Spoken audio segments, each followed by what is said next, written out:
Enzo Recto, kalaban ang katiwalian at kasinungalingan, kakampi sa katotohanan at kabutihan. Matindi ngayon ang buwelta nitong si Attorney Claire dito sa political analyst na maka-Duterte na si Malu Tiquia, dahil po mga kabunyog na una na pong tinira ni Tiquia itong si Attorney Claire Castro sa kanyang interview sa SM&I. Na ito raw ay isang butangira at parati na lang daw binibira ang mga Duterte. Dito sa pahayag ni Tiquia nag-react itong si Attorney Claire. Kung ano po ang mga sinabi nitong si Attorney Claire laban dito kay Tiquia, tapusin po ninyo itong video hanggang sa dulo. Anyway, panoorin na po natin ang batuhan ng pahayag nitong dalawa. Unahin na muna natin itong sinabi ni Malu Tiquia. Prof, meron ding nakapansin, no? Yung bagong communication official ng ating gobyerno, pag pinag-uusapan yung banat, no, sa mga Duterte, lalo na sa mga kandidato nito, talagang masidhi siya, napaka-bold ng kanyang mga pahayag. Pero pag-uusapan naman itong kasalukuyang mga polisiya, mga programa ng gobyerno, medyo yun yung nakita nilang parang pagkakaiba. Hindi ganoon ka-bold. Kumbaga medyo nahihirapan, maraming mga hindi nga niya alam yung iba pang mga pinag-uusapan during sa press conference na iba yung kanyang ibig sabihin dun sa unang mga tanong sa kanya hindi nagkakatugma-tugma po. Ano pong masasabi niyo po ukol dyan, Prof? Alam mo, Admar, parang naghanap ang palasyo ng attack dog. Nakita nila kay Yusek Claire. No? Nakakalungkot dahil babae ang ginagamit para pumutak ng ganyan. Alam mo, ang dapat siguro tingnan niya, merong ilang kaso na nasa Korte Suprema na kailangan mapaliwanag sa taong bayan. Ang PhilHealth nagkaroon ng oral arguments pero wala siyang sinasabi. Kinumandaran ng Korte Suprema tungkol dun sa GAA. Yun, kailangan nilang i-explain. So, paano nila ipipivot yun? Si Duterte na naman ang may kasalanan?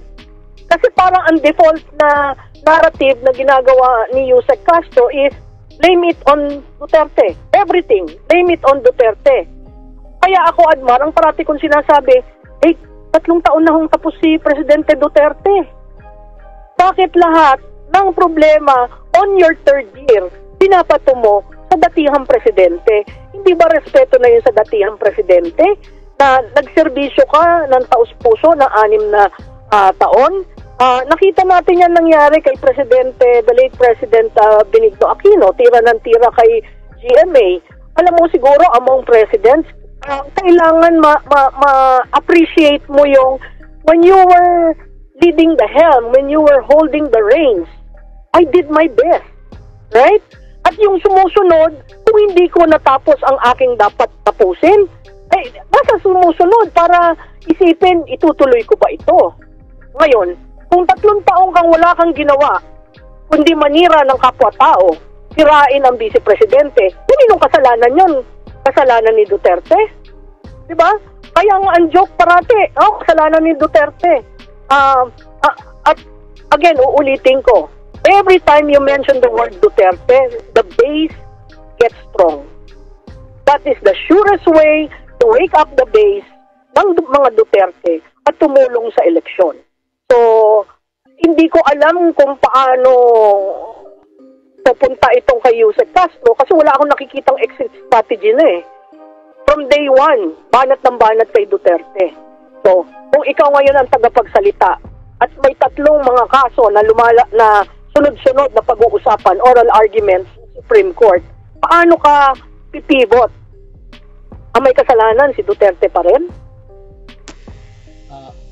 Opo, at nabanggit din niya kasi binansagan siyang attack dog, dumipensa siya at ang sabi niya, ang kanyang ginagawa lang naman daw ay ang pagdepensa sa sinasabi niyang fake news na ibinabato daw sa Malacanang dahil di umano'y naglipana yung mga maling impormasyon mula sa mga kalaban daw ng gobyerno. Sabi pa nga niya dito, and I quote, "Hindi ko nga alam kung bakit attack dog ang tawag. Depensa lang naman yung ginagawa natin tsaka karapatan ng gobyerno na ipabatid ang katotohanan."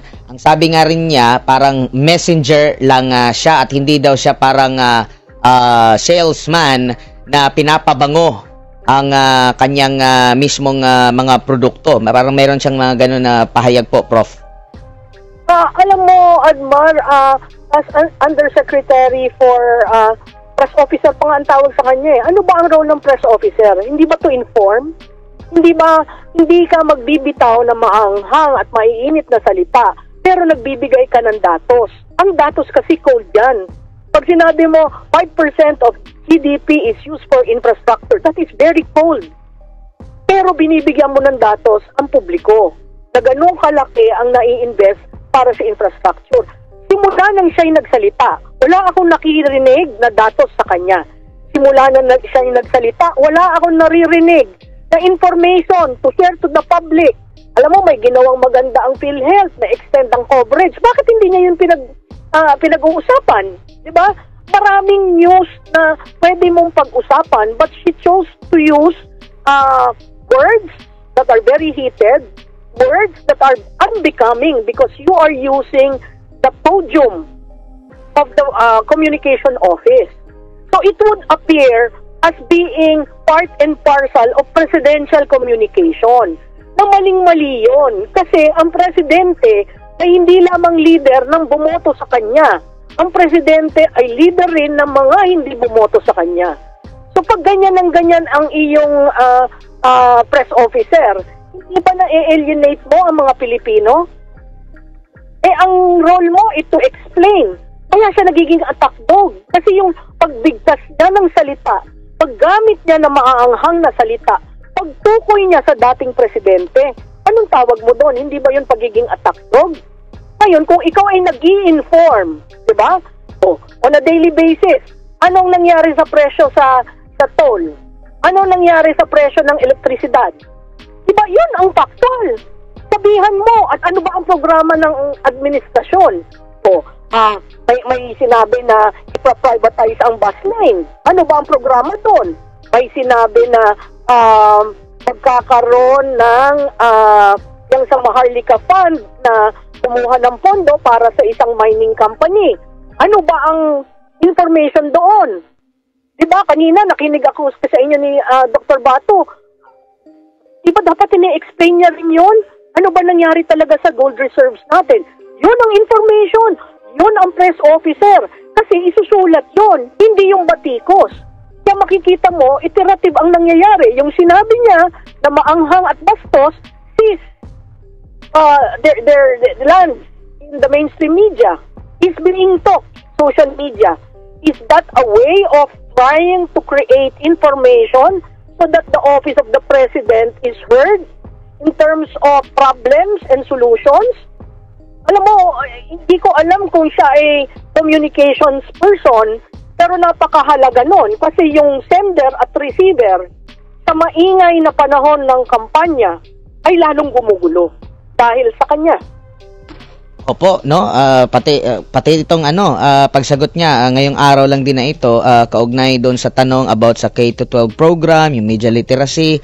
Medyo yung kanyang sagot din ay yun nga, hindi tumbok, hindi alam yung mismong laman.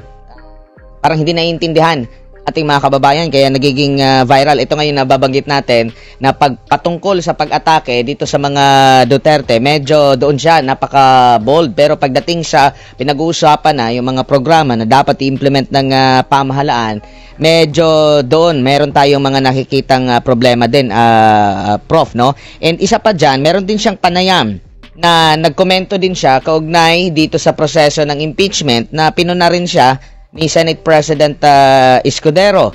Nabanggit niya kasi minsan na kung majority daw na gustong umpisahan yung impeachment trial, mas maigi daw na makipag-ugnayan na sa presidente, sila na yung mga sumulat or mag-request. So meron na siyang ganyan na mga pahayag na hindi naman yata niya kabilang sa kanyang mga trabaho kasi separate din naman po yung kanyang personal na opinion sa kanyang trabaho. At nabanggit nga ni Senate President Escudero na patawarin na lang siya.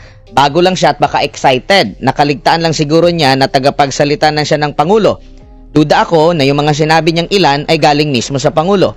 At sinagot naman niya ito ngayong araw na ito, March 3. Sabi niya kahit hindi pa po tayo nagkakasala, at hindi ko pa po alam kung ano yung nagawa nating mali, ay patatawarin na niya tayo. Aminado po ako, excited ako every second of my life dahil mayroon po tayong task or obligasyon na dapat gawin para sa taong bayan at para sa bansa, Prof.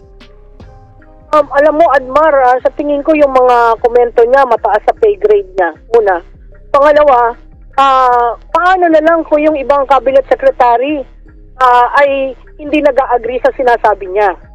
Pangatlo, lalong palubog ng palubog ang ating Pangulo. Kung meron kang ganitong spokesperson, sa tingin ko, this is bad governance. Napakahirap i-explain ang programa ng bawat Pangulo, ng bawat administrasyon. Kailangan maging kalmado ka, kailangan maging precise ka, kailangan na pag-aralan mo. Kaya ako nga sinasabing attack dog siya eh. Kasi, sige, parang yan ang pinabili ng suka. Na walang gawin kundi kumuda ng kumuda na hindi nag-aaral. Sayang yun. Kasi babalik ulit tayo dun sa pagka ng Presidential Communication Office. Presidential. So, you should at least be like your principal. Ngayon, kung ang role mo ay umatake, hindi ilipat ka as spokesperson sa campaign team. Huwag sa Office of the President. Bigyan natin ng kahalagahan ng Office of the President. Kasi meron diyang institusyon at meron diyang presidente.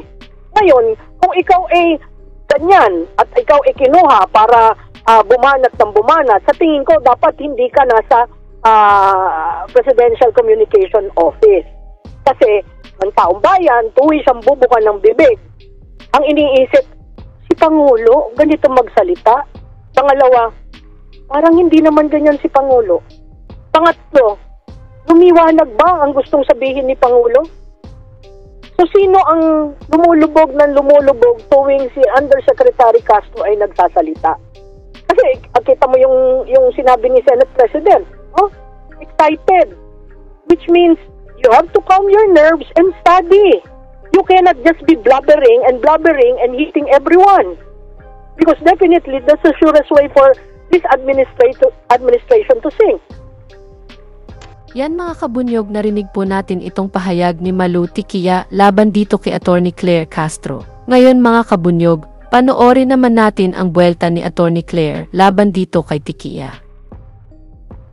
Dapat po nyo, Rizalyn Aquino, dapat po sagutin nyo si Malu Tiquia kung ano ang pagsasabihin niya sa inyo, attorney.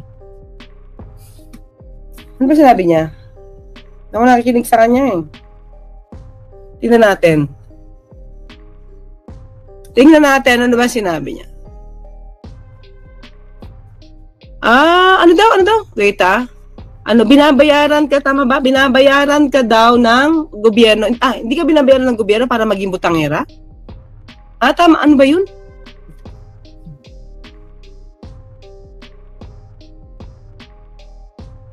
Hindi ka binabayaran ng taong bayan para maging butangera? Yun ba yun, mga ka-clear? Okay. Ito na naman tayo, ha? Hindi tayo nagsisimula, Sila yung nagsisimula.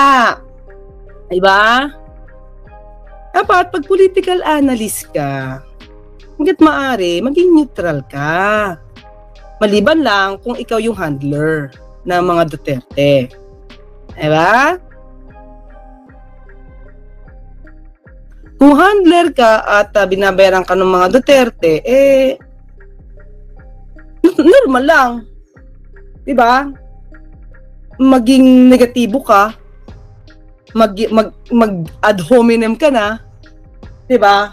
Sa taong nakikita yung mali ng mga taong ipinaglalaban mo. Diba? Paano kung magiging butangera, sumasalag ako katulad niyan? Nung sinabi niyang butangera ako, lumalabas siya yung attack dog sa akin eh.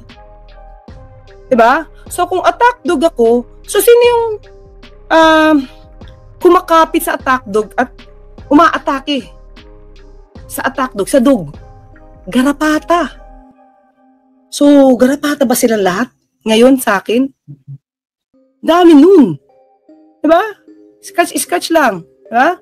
But anyway, kung butangera, Nakita niya ba kung paano nanuntok si VP Sara sa isang sheriff na gumaganap lang ng kanyang legal na trabaho? Ano niya yung i-describe? Wala pa akong nasuntok. At wala pa ako, di ba? Kahit na nagkakaroon na ng konfrontasyon sa mga pulis, di ako nanuntok. At ako, ang pinaglalaban ko, karapatan, nung nakulong na walang warrant of arrest. Yun, di ba? Hindi yun legal. Pulis na nagkulong ng isang kliyente na hindi man lang sinabi yung Miranda rights ng tao. Bakit? Di nga sinabi, hindi in-inform ko ano yung kaso. Confidential, nasa video yan. Ma'am, hindi niya sinabi ko anong kaso ko. Confidential eh. Pati ng ulo ko naman dun. Paano mo naman huhulihin, aarestuhin ang taong hindi mo sinasabi kung ano yung nature ng complaint? Hindi ba violation niya ng Miranda rights niya? Tapos, butangera, bakit hindi mo yun sinasabi doon sa mga pinagtatanggol mo na nagsasabi na meron na siyang asasing kinausap? Ba't di mo rin niya nasasabi doon sa mga pinoproteksyonan mo na gustong manampal? Wala pa nga ako na-threaten na sasampalin ko eh. Diba? At wala pa ako na-threaten na KILL. Sino mas butangera? O ba't yun hindi mo napuna? Political analyst pa naman. Never pa ako nagmura. Nahirap ang stita ng butangera kung yung pinagtatanggol mo, ganun. Diba? Siguro dapat tingin sa salamin, kapalan ang grado ng salamin para makita ang katotohanan. Yun lang mga kaklir. Ako again hindi ako nag-start ito. Ba? Dumedepensa lang ako. Tapos pag dumedepensa ako, sabihin nila, attack dog ako. Hindi sa akin lang, diba? Sino ba ang nag-start? Sige, let's analyze. I was asked by the reporter, ano ang aking opinion, ano ang masasabi ng palasyo doon sa sinabing PBBM or the president is gearing towards dictatorship. I have to answer that. Where's the proof? Diba? Who is expert in creating intrigues and planting evidence? Is that pronouncement made by former President Duterte not just an intrigue without evidence?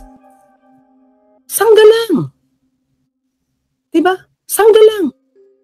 Sino nagsabi na salesman, good luck, mahirap ibenta ang pangit or bad product? Kami ba nag-start? Sangga lang. Sagot. How can they describe me as attack dog when sila yung umaatake? Well, at least attack dog sila garapata. Yun lang yun, mga kaklir, ha? Diba? Sino nag-start na atakihin ako? Ako ba? Hindi ko sila kilala eh. Diba? Ang tanong ko ngayon, ano din? May tama ba? Yung umaatake sa aso, garapata, pulgas?